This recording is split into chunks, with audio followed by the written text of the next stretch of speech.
नमस्कार दोस्तों, मैं विकास शाक्य एक बार फिर से आप सबका स्वागत करता हूं अपने चैनल पर। और आज हम डिस्कस करने जा रहे हैं विज्ञान भैरव तंत्र में धारणा 9 से धारणा 12। जैसा कि आपको पता है कि विज्ञान भैरव तंत्र में 112 धारणाएं हैं जो कि भगवान शिव ने माता पार्वती को बताई थी।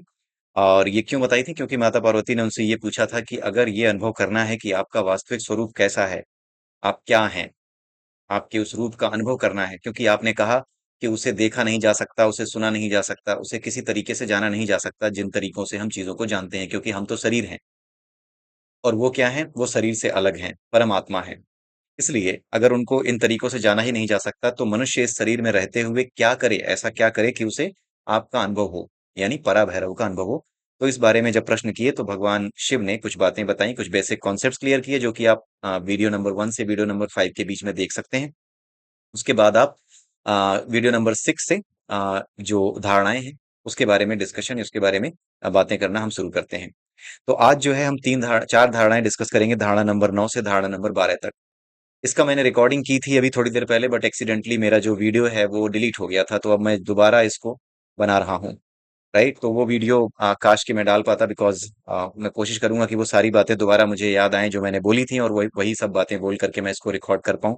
But somehow accidentally it was deleted, चला गया था। तो नो वरीज, अभी नौवीं धारणा के बारे में हम डिस्कस करते हैं। नौवीं धारणा में भगवान शिव कहते हैं कि मृतवत लेटे रहो, यानी जैसे मरा हुआ इंसान होता है, जैसे वो पड़ा रहता है, उस तरीके से लेटे रहो। ठीक है, इसका मतलब क्या है? मृतवत होने का मतलब क्या है? मृतवत होने का मतलब ये है कि किसी भी चीज से संपर्क ना होना, किसी भी चीज का अनुभव ना करना। जैसे मरा हुआ व्यक्ति है, उसको जिधर उठा के ले जाओगे उधर ही जाने को मजबूर है। ठीक है, तो इसमें क्या बताया जा रहा है कि आप बिल्कुल इस तरीके से अनुभव करो अपने शरीर को कि आप जो है शरीर नहीं रह गए हो, आपकी कोई इच्छा नहीं रह गई है। अगर कोई चीज आपके भीतर प्रवेश कर रही है तो आप वो स्वयं बन गए हो। जैसे एक मृत व्यक्ति होता है, जब उसे आग में जलाया जाता है तो वो स्वयं आग का गोला बन जाता है, उसका अंतिम संस्कार हो जाता है। उसी तरीके से जब आप मृतवत लेटने की जब आपसे बात कही जा रही है तो इसका मतलब ये है कि जब आप अपने आप को अनुभव करो किसी भी काम को करते समय। जैसे पानी पीते समय आपको अगर अनुभव करना है तो ये अनुभव नहीं करना है कि आपकी प्यास बुझ रही है, आहा पानी मिल गया, ये अनुभव नहीं करना है। ये अनुभव करना है कि जो पानी की ठंडक है वो आप हो। आपको अपने आप को पानी की ठंडक के साथ एक कर देना है, उसको अनुभव करना है। जैसे होता है ना, कुछ लोग बिल्कुल तल्लीन होकर के लड्डू का मजा लेते हैं, लड्डू खा रहे हैं, मीठा है, उस मिठास को बिल्कुल आहा मजा आ गया, इस तरीके से वो खुद मिठास बन जाते हैं। ठीक है, तो इसी तरह की बात की जा रही है कि आप मृतवत हो जाओ। यानी कि कुल मिला करके इस विधि का इस्तेमाल इसलिए किया जा रहा है ताकि आप भावों को, जो भाव होते हैं ना, आनंद का भाव, उस आनंद के भाव को अनुभव कर सको। आप शरीर से हट करके भावों पे आ सको। क्यों? क्योंकि ये बताया गया है कि जो परा भैरव है वो क्या है? वो सभी का बीज है। उस बीज में क्या है? उस बीज में ही सारा का सारा पेड़ है। यानी इस अपरा प्रकृति का पूरा पेड़ जो है उसी बीज में मौजूद है। ठीक है, तो वो जो बीज है उसमें केवल भाव है, उन्हीं भावों से ये पूरी की पूरी सृष्टि बनी है। तो वो भावों का बीज उसी बीज के भीतर है, जिसे पराभैरव कहते हैं। इसलिए उन भावों तक पहुंचो। अगर पराभैरव तक पहुंचना है तो उन भावों तक पहुंचो, फिर उस भावों के स्रोत तक पहुंच जाओगे और आपको उसका, यानी कि पराभैरव का अनुभव होने लगेगा। ठीक है, कुल मिलाकर के अपने अस्तित्व से अलग होने की बात ये सूत्र कहता है। पानी पियो तो पानी बन जाओ। क्रोध आने पर हम क्रोध बन जाते हैं, तो पानी पीने पर हम पानी क्यों नहीं बन सकते? क्रोध आने पर हम क्रोध बन जाते हैं, खुशी होने पर हम खुशी बन जाते हैं। हमें खुश रहना पड़ता है, हम खुद खुश हो जाते हैं। कुल मिलाकर के हम में और खुशी में कोई अंतर नहीं रह जाता, बिल्कुल आनंद विभोर कहते हैं, आनंद विह्वल हो जाना। तो जब वो कर सकते हैं तो ये भी करके देखो, इसका अभ्यास करना पड़ेगा। वो तो नेचुरल है, गुस्सा आ गया तो गुस्सा हो गए, बहुत खुश हो गए तो खुशी में पागल हो गए, तो ये सब नेचुरल है। तो उसी तरीके से इस चीज का भी नेचुरली अभ्यास करना पड़ेगा कि पानी पी रहे हैं तो पानी का जो आनंद है पीने का वो बन गए।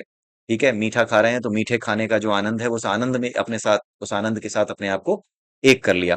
तो ये चीज अपने आप को अस्तित्व से अलग करने की, अस्तित्व यानी इस भौतिक अस्तित्व से, ये जो शरीर है इससे शरीर, इस शरीर से अलग होकर के देखने की बात ये सूत्र करता है।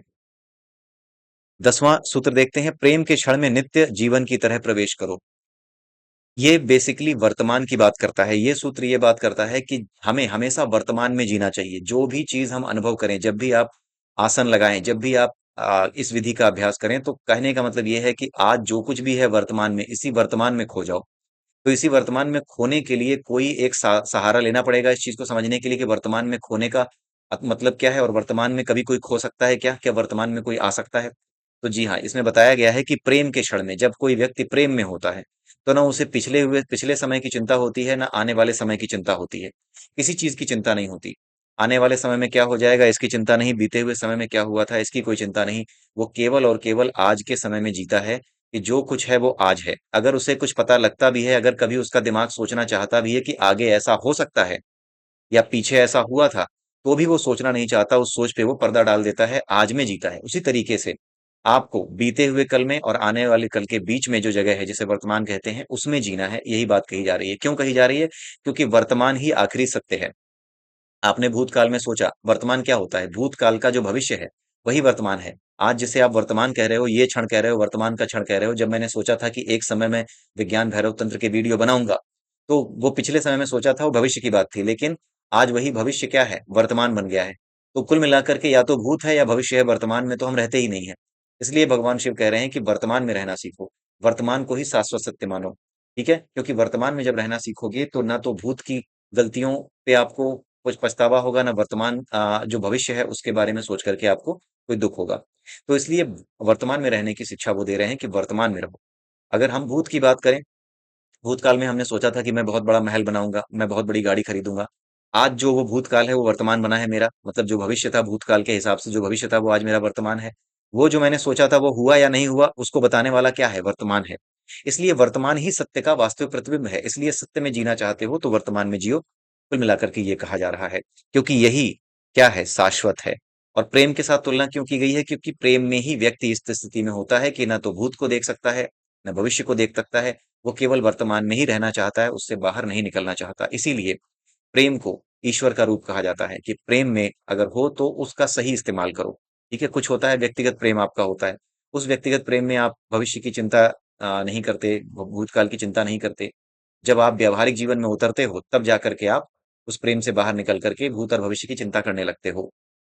लेकिन जब तक आप प्रेम में हो, तब तक आप कुछ और नहीं देखना चाहते। उस स्थिति में आप वर्तमान में ही रहना चाहते हो।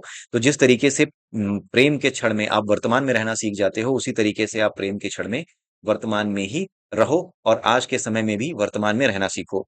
इसके दो अर्थ हैं। पहली चीज तो ये कि प्रेम के क्षण में रहोगे तो वर्तमान में जीना सीख जाओगे।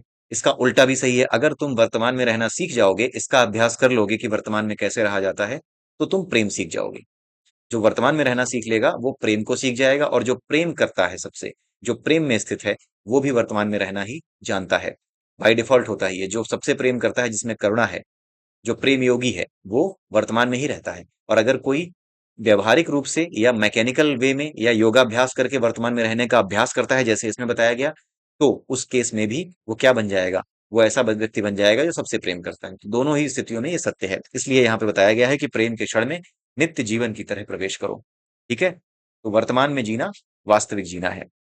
11वां 11वीं जो धारणा है, 11वां सूत्र है, जो भी कह लीजिए, उसमें बताया गया है कि जब चींटी के रेंगने की अनुभूति हो, तो अपनी इंद्रियों के द्वार बंद कर लो। चींटी के रेंगने का मतलब क्या होता है? चींटी के रेंगने का मतलब ये नहीं कि वास्तव में आपके शरीर पे कोई चींटी चढ़ गई है। इसका मतलब ये होता है कोई खुरक होना, खुराफात होना आपके दिमाग में।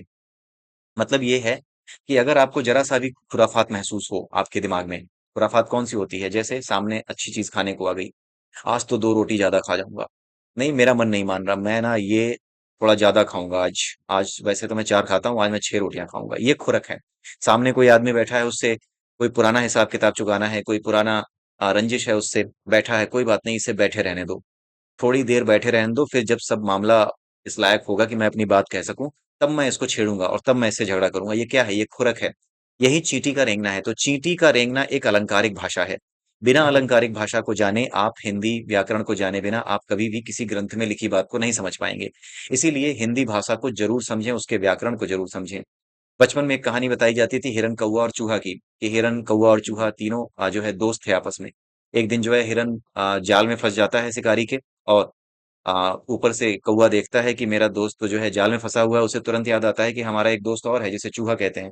वो चूहा बड़े बड़े जाल काट सकता है, उसके दांत बड़े नुकीले होते हैं। तो उसने अपने दोस्त को बुला लिया और जाल काट करके छुड़ा दिया। तो ये कहानी जो होती है, ये अलंकारिक कहानी है। ये एक मानवीकरण अलंकार किया गया है, किनका? हिरन कौवे और चूहे का। तो हिरन कौवे और चूहे का मानवीकरण यानी कि पर्सोनिफिकेशन कर दिया गया। किस तरीके से? इंसानों की तरीके से। जैसे इंसान सोचते हैं, जैसे हम सोचते हैं, वो हमने हिरन कौवे और चूहे में जोड़ दिया। क्यों? क्योंकि हिरन कौवे और चूहे की कहानी, बच्चों को कार्टून देखना, ये सब बातें पसंद होती हैं। इसलिए बच्चे इस बात को आसानी से समझ सकें कि दोस्ती का क्या महत्व है। अलग अलग हमारे दोस्त होते हैं, हर दोस्त की अलग खूबी होती है। अगर हम जरा जरा से स्वार्थ के लिए एक दूसरे से ना लड़ें तो हमारी खूबियां हमें किसी भी मुसीबत से निकाल सकती हैं, मुसीबत में फंसने नहीं देंगे। अगर हम फंस भी गए तो हम आपस में उस मुसीबत से निकल आएंगे, अगर हमारे बीच मित्रता बनी रहती है। तो इस बात को समझाने के लिए ही बच्चों को ये कहानियां समझाई जाती हैं, सिखाई जाती हैं। अगर कोई व्यक्ति ये कहता है कि मैंने तो आज तक किसी हिरन, कौवे और चूहे को बात करते तक नहीं देखा, तुम क्या बेवकूफ बनाने की कहानियां बता रहे हो, तो ऐसे गधे को कोई समझा नहीं सकता। ठीक है। इस वजह से जो व्यक्ति हिंदी के व्याकरण को ना जानता हो, अलंकारिक भाषा को ना जानता हो, उसे आप कभी भी आध्यात्मिकता के विषय में समझा ही नहीं सकते। समझाएंगे तो वो उल्टी सीधी बातें करेगा, उसको समझ में ही नहीं आएगा। समझने का नाटक करेगा। ठीक है। जो कुछ लोग होते हैं जो कि समझ नहीं पाते वास्तव में, लेकिन कुछ होते हैं जो ना समझने का नाटक करते हैं। उनका अपना एजेंडा होता है, वो उस हिसाब से काम करते हैं। तो यहाँ पर यही बताया जा रहा है कि जब चींटी के रेंगने की अनुभूति हो, यानी जब भी आपको खुराफात महसूस हो अपने भीतर, वैसे ही अपने इंद्रियों के द्वार बंद कर लो। जैसे मीठा खाना बुरा नहीं है, कभी मिठाई खा लिया, कभी कुछ टेस्ट ले लिया। लेकिन अगर आप चाह रहे हो कि मीठा खा करके पेट ही भर लेंगे, या फिर बार बार मीठा खाने का मन कर रहा है, तो इसका मतलब है ये खुरक है, ये चींटी का रेंगना है। यानी कि आपको एक प्रेरणा मिल रही है। चींटी का रेंगना एक खुराफात है। जैसे होता नहीं है कि आग लग गई, बस किसी ने कुछ कह दिया, आग लग गई, तो किसी ने जो कुछ कहा वो चींटी का रेंगना है। आग लगना, वो चींटी के रेंगने की वजह से आपके शरीर में, तन बदन में आग लग गई कि मैं ये कर दूं। तो चींटी का रेंगना क्या है? एक मोटिवेशन है, खुराफाती मोटिवेशन है। ठीक है, जो आपसे खुराफात करवाता है और उसके बाद आप एक्शन ले लेते हो। ठीक है, तो इसमें यही बताया गया है भगवान शिव जी के द्वारा कि आप जो है जब भी चींटी के रेंगने की अनुभूति हो, यानी जब भी कोई खुराफात महसूस हो, तो अपनी इंद्रियों के द्वार बंद कर लो। यानी स्वाद लेने की जो इंद्रिय है, इसका द्वार बंद करो, समझाओ इसे, इसे बोलो, अंदर आओ, तुम्हारा दरवाजा बंद है, तुम्हें स्वाद नहीं लेना है। क्यों? क्योंकि जितना चाहिए था वो मैंने ले लिया है। यानी मैं जीने के लिए खाता हूँ, खाने के लिए नहीं जीता हूँ, ये मैं जानता हूँ, इसलिए तुम रुक जाओ। ठीक है। हमारी जो इंद्रियां होती हैं, ये क्या होती हैं? ये चौकीदार होती हैं। ये एक ऐसी चौकीदार हैं, ये एक ऐसे पहरेदार हैं, ये ऐसे दरबान कह लीजिए आप, जो गेट पे खड़े होते हैं, जो कि बिना घूस लिए किसी चीज को अंदर नहीं जाने देते। जैसे कोई कर्मचारी हो, अगर वो, आप किसी ऑफिस में जाना चाहते हैं और वो कर्मचारी आपको रास्ते में खड़ा मिलता है, और आप उससे कहते हैं कि आप मुझे अंदर जाने दीजिए, मुझे बड़े बाबू से मिलना है। और वो कहता है कि बड़े बाबू से ऐसे थोड़ी मुलाकात हो पाएगी, कुछ दो, कुछ मेरा भी मुट्ठी गर्म करो, कुछ मुझे भी जो है मिलना चाहिए, तब जाके मैं मिलने दूंगा तुम्हें बड़े बाबू से। तो ये जो घूसखोर जो व्यक्ति है, जो दरबान बना बैठा है आपके सामने, आपके गेट पर जहां आप जाना चाहते हैं, वही दरबान क्या है? उसी दरबान की तरह ही आपके शरीर की इंद्रियां भी हैं। हमारी जीभ, हमारी आंखें, हमारे कान, ये सब उसी तरह की इंद्रियां हैं जो दरबान कहे जाते हैं। ये जो दरबान है, ये बिना घूस लिए किसी को अंदर नहीं जाने देते। तो ये जो घूस लेने वाले दरबान है, इनको आपको पहचानना है कि ये घूस लेते हैं। आप खुद सोचिए कि पेट में जब खाना जाता है, तो खाना खाने के बाद जो पेट में खाने की हालत होती है, उसे आप देख नहीं सकते। अगर कोई उल्टी कर दे, तो अगर आपने तुरंत खाना खाया हो किसी ने और उसने उल्टी कर दी, तो आप उसको देखना नहीं चाहेंगे, कहेंगे जल्दी साफ करो, ये तो सहन सहन नहीं हो रहा। लेकिन वही खाना जो पेट में जाकर के इतना बुरा हो गया है, थोड़ी देर पहले आपके बाहर था, आपकी आंखों के सामने था, और आपकी आंखों के सामने जो खाना था जो कि बाहर रखा था, और आपका पेट, यहाँ पहुंचना है खाने को। लेकिन आपके पेट और आपके खाने के बीच में एक चीज आती है, ये जीभ, जिसे कहते हैं दरबान। यही इंद्रियां हैं, यही दरबान है। ये बिना घूस लिए अंदर नहीं जाने देती। इनकी घूस क्या है? स्वाद। ठीक है। तो ये स्वाद की घूस लेती हैं। कान जो है, ये अच्छी आवाज सुनने की घूस लेते हैं, कि कुछ अच्छा सुनाओ तो जाने दूंगा, कुछ अच्छा दिखाओ तो जाने दूंगा, ये आंखें घूस लेती हैं। तो ये अच्छा अच्छा जो मन को भाए, ये उसका घूस लेने का काम करती हैं। तो ये घूसखोर होती हैं इंद्रियां। इन घूसखोर इंद्रियों को आपको कंट्रोल में रखना है। और कैसे रखना है? भगवान शिव ने यहाँ बता तो दिया है कि किसी भी प्रक्रिया से स्वयं को दूर कर लो। कह तो दिया है उन्होंने कि हाँ, किसी प्रक्रिया से स्वयं को दूर कर लो, क्योंकि आगे चल के ये चीजें उन्होंने बताई हुई हैं। हालांकि इसमें सिर्फ ये बताया गया है कि इसका अभ्यास करो, और आप धीरे धीरे पराभैरव को अनुभव करने लगोगे। लेकिन अगर आपको इसकी हेल्प चाहिए, तो एक हमारे चैनल पे ही एक प्लेलिस्ट है जिसका नाम है कली हनुवाड़ी। कली हनुवाड़ी में भी ये चीज बड़े अच्छे से समझाई गई है। कली हनुवाड़ी में आपको बताया गया है सुर और असुर के बारे में। सुर और असुर क्या होते हैं? सुर जो है होते हैं, एक ऐसी ऊर्जा होती है, और असुर भी ऐसी ऊर्जा होती है जिनको बॉडी नहीं मिली, यानी जो मैटर में कन्वर्ट नहीं हो पाए। एनर्जी ही मैटर में कन्वर्ट होती है। हमारी जो जीवात्मा है वो कुछ और नहीं है, वो एक सोर्स ऑफ एनर्जी है। उस एनर्जी से ही मैटर बनता है। हम एक नए मैटर में कन्वर्ट हो जाते हैं, उस नए मैटर के साथ ट्यून हो जाते हैं। हमारी जो एनर्जी है बॉडी के अंदर, वो केवल ट्यून होती है, एक खास एनर्जी है उसमें, वो ट्यून होती है उसी एनर्जी के साथ जहां पर ये प्रकट हो सकती है। ठीक है। तो कुछ ऐसे बॉडीज होती हैं, कुछ ऐसे शरीर होते हैं जो मरने के बाद दोबारा शरीर नहीं प्राप्त कर सकते। यानी उनकी इच्छाएं इस लेवल पर विकृत हो चुकी हैं कि अब उन्हें शरीर, कोई भी शरीर संतुष्ट नहीं कर सकता। असल में मनुष्य जन्म ही संतुष्टि के लिए लेता है। अगर ऐसा हो सके कि कुछ इच्छाएं ऐसी ले ली हैं तो उस वजह से आपकी एनर्जी, आपकी जीवात्मा की एनर्जी इस लेवल की हो जाती है कि मरने के बाद, एक समय के बाद शरीर मिलना ही बंद हो जाता है, यानी बॉडी मैटर, एनर्जी मैटर में कन्वर्ट होना ही बंद हो जाती है। जब ये कन्वर्ट होना बंद हो जाती है तो ये एनर्जी फ्रीली घूमती रहती है हवा में। हवा ही उनका देह होती है, हवा ही उनका शरीर होती है। इसमें से कुछ सुर कही जाती हैं और कुछ असुर कही जाती हैं। सुर किनको कहते हैं? सुर उनको कहते हैं, उन एनर्जीज को सुर कहते हैं जो जीवन के अच्छे रसों का पान करना चाहती हैं। जैसे आनंद, आपको खुशी मिली, आपको आनंद मिला, सिगरेट पी के कुछ लोगों को आनंद मिला, कुछ लोगों को चाय पी के आनंद मिला, कुछ लोगों को दारू पी के आनंद मिला। तो ये जो आनंद के भाव को जिंदा रखना चाहती हैं, जो आनंद के भाव को जीना चाहती हैं, वो ऊर्जाएं क्या कहलाती हैं? वो सुर कहलाती हैं। और जो दुख को, आपकी तकलीफ को, आपको जो तकलीफ मिलती है तो उस तकलीफ में भी एक रस होता है।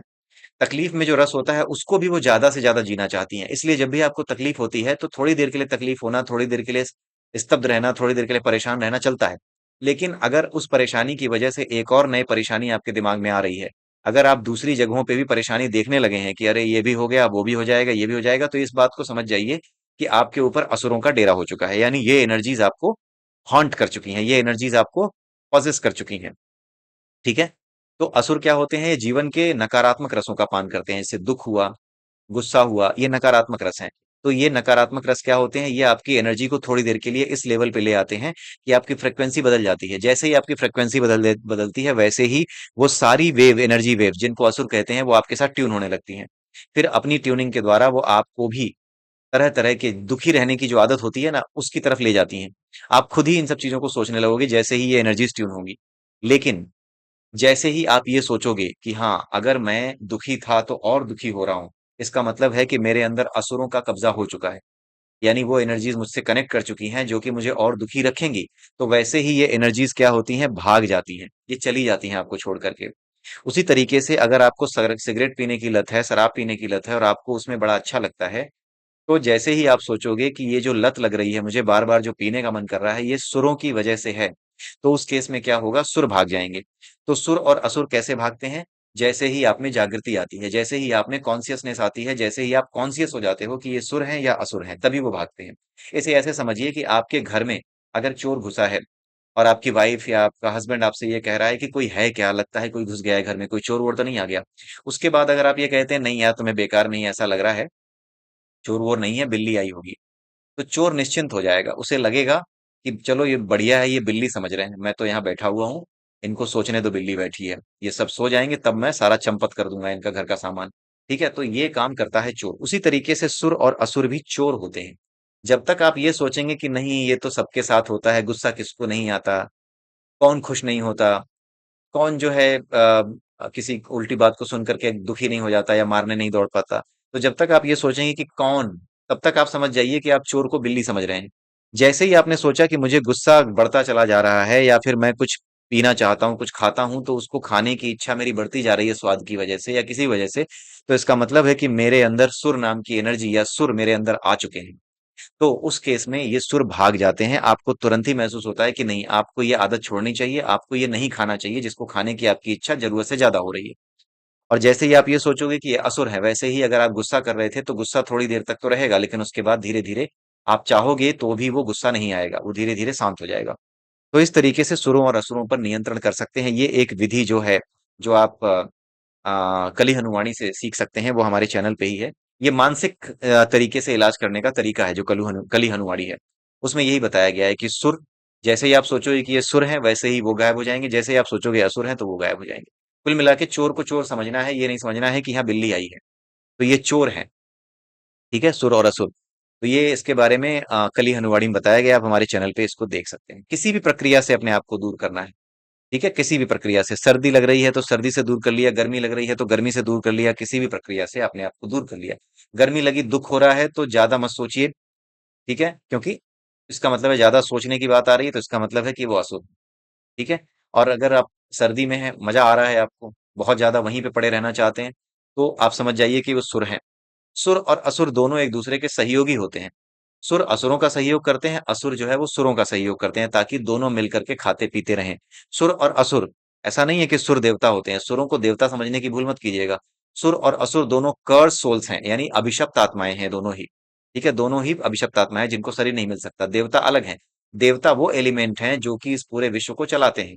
अलग अलग काम के लिए नियुक्त हैं। जैसे पानी बरसाने वाली जो ऊर्जा है वो अलग है, जो प्रकाश है वो अलग है, जिसमें ये जिसके द्वारा ये ऊर्जा उत्पन्न होती है वो प्रकाश है, उसे सूर्य देव कहते हैं। जो पानी बरसाता है उसे वरुण देव कहते हैं। तो ये सारी चीजें जो हैं अलग अलग देवताओं के नाम से जानी जाती है, जो इस प्रकृति को चलाते हैं। लेकिन सुर और असुर अलग होते हैं। सुर और असुर अभिशप्त आत्माएं होती हैं, जो जीवन के अच्छे और बुरे रसों का पान करती हैं। ठीक है। भगवत गीता में भी एक श्लोक बताया गया है, जिसमें ये बताया गया है कि जैसे कछुआ सारे अंगों को अपने भीतर समेट लेता है, जैसे ही कोई मुसीबत आती है, उसी तरीके से हर व्यक्ति को अब जैसे ही कोई खुरक महसूस हो, चींटी के रेंगने की अनुभूति हो, आप समझ गए होंगे कि चींटी के रेंगने का क्या मतलब है। जैसे ही चींटी के रेंगने की अनुभूति हो, वैसे ही उसको सावधान हो जाना चाहिए। किसकी तरह? कछुए की तरह। भगवान कृष्ण ने भगवत गीता में कछुए का एग्जाम्पल दिया हुआ है कि कछुआ अपने अंगों को समेट लेता है जैसे ही कोई मुसीबत आती है। ठीक है। और अगर आप इसका अभ्यास करेंगे तो आपको भी अनुभव होने लगेगा, इसका पराभैरव का धीरे धीरे अनुभव होगा। ऐसा नहीं है कि तुरंत होगा, इसका अभ्यास करना पड़ेगा। हो सकता है पूरा जीवन लग जाए, हो सकता है अगला जीवन भी लग जाए, हो सकता है कि 1 महीने में हो जाए, हो सकता है कि एक क्षण में हो जाए, हो सकता है कि आज ही आपने इसका प्रयास किया और आप इतने ज्यादा एनलाइटेंड सोल हैं कि आज ही हो गया, तो आज भी हो सकता है। कोई बड़ी चीज नहीं है। 12वां देखते हैं। 12वीं धारणा में ये बताया गया है कि आसन या बिस्तर पर जब भी बैठे तो अपने वजन को शून्य हो जाने दें। इसका क्या मतलब है? इसका मतलब यह है कि सबसे पहले ऐसी स्थिति में बैठो, ऐसे आसन में बैठो जो कि आपको आराम महसूस करवाए। तो उस आसन को कहते हैं सिद्धासन। सिद्धासन के बारे में आप किसी वीडियो में जाकर के देख लीजिएगा, किसी यूट्यूब चैनल पे या किसी जगह पे भी आपको मिल जाएंगे सिद्धासन क्या होता है, सिद्धासन बैठने का तरीका क्या होता है। सिद्धासन में बैठने में क्या होता है कि आप जो है एक एनर्जी सर्किल बना लेते हैं। जैसे ये सर्किल बन जाता है, यहाँ पे आप बैठे हैं, ये बैठे रहे आप, यहाँ पे क्या है, यहाँ से एनर्जी सर्किल पूरा बनेगा और आप यहाँ पर बैठे रहेंगे। तो इससे एनर्जी क्या होती है, वर्तुलाकार यानी कि सर्कुलर वे में मोशन करने लगती है आपके चारों ओर। ठीक है। जब ये वर्तुलाकार वो में मोशन करती है, कुल मिला के ऐसे ऐसे ऐसे करके आपके चारों ओर वर्तुल बना लेती है। एक होता है सर्किल, एक होता है वर्तुल। वर्तुल जो है ऐसे ऐसे ऐसे ऐसे ऐसे करके करता है। ठीक है। ये अलग रूप होता है, चारों तरफ एक तरीके से वर्तुल बना रहा होता है, वाइब्रेशन हो रही होती है यूं। ठीक है। इसके बीच में आप कहीं बैठे होते हो। तो ये जो वर्तुलाकार एनर्जी है, ये आपके चारों ओर इकट्ठी होने लगती है। इसके लिए आपको रीढ़ की हड्डी सीधी रखनी पड़ेगी, और रीढ़ की हड्डी सीधी रख करके आपको अपना सेंटर ऑफ ग्रेविटी यानी गुरुत्व केंद्र खोजना होगा। सेंटर ऑफ ग्रेविटी कैसे खोजेंगे? आप जैसे सिद्धासन में बैठे, सिद्धासन में बैठने के बाद आप आगे मुड़िए, पीछे जाइए, दाएं जाइए, बाएं जाइए, और देखिए कि कहाँ पर बैठने पर, किस स्थिति में बैठने पर आपको ज्यादा आसानी महसूस हो रही है, ज्यादा अच्छा फील हो रहा है। तो जहां आप ज्यादा हल्का फील करें, वहीं पर आप रुक जाएं और वहीं रह करके सुखपूर्वक आसन में बैठ करके जो है आप स्वयं को वजन शून्य करना सीखें। यानी आप महसूस करना सीखें। इसका अभ्यास करना होगा कि आपका कोई वजन ही नहीं है। इसका अभ्यास करने की बात कर रहे हैं भगवान शिव। तो आगे पीछे करके जैसे भी जहां पर भी आप रुक सकते हैं, जहां पर आपको अपना वजन महसूस ना हो, कम महसूस हो, उस जगह पे आपको रुकना है। वही आपका सेंटर ऑफ ग्रेविटी होगा, जिस जगह पे आप रुकते हैं। और उसके बाद क्या होगा? उसके बाद आप पराभैरव का अनुभव धीरे धीरे करके एक समय आने पर अगर इसका अभ्यास करते हैं तो आप कर सकते हैं। तो ये एक वीडियो रहा हमारा, और अगली वीडियो में फिर मिलेंगे। और यहाँ पे जितनी विधियां बताई गई हैं, हो सकता है सारी आपको सूट ना करें। जो भी आपको सूट करे आप उसका एक का अभ्यास कीजिए, यही रिकमेंडेड है। ठीक है। तो आप उसका एक का अभ्यास करके आप धीरे धीरे जब आप उसको पकड़ लेंगे तो आपको धीरे धीरे अनुभव होने लगेंगे। किस तरीके से ये अनुभव किया जा सकता है, जिसे हम अनुभव के बारे जिस जिस अनुभव के बारे में हम मुंह से नहीं कह सकते, जिसके बारे में हम बता नहीं सकते अपने शब्दों में, उस अनुभव को अनुभव कैसे किया जाता है, ये सब आप इससे मिलेगा, इसी पराभैरव विज्ञान से मिलेगा। ठीक है। आपका भैरव विज्ञान तंत्र से। तो अगली वीडियो में फिर मिलते हैं, तब तक के लिए जय श्री राम, जय श्री कृष्ण, जय श्री राधे। ओम नमः शिवाय।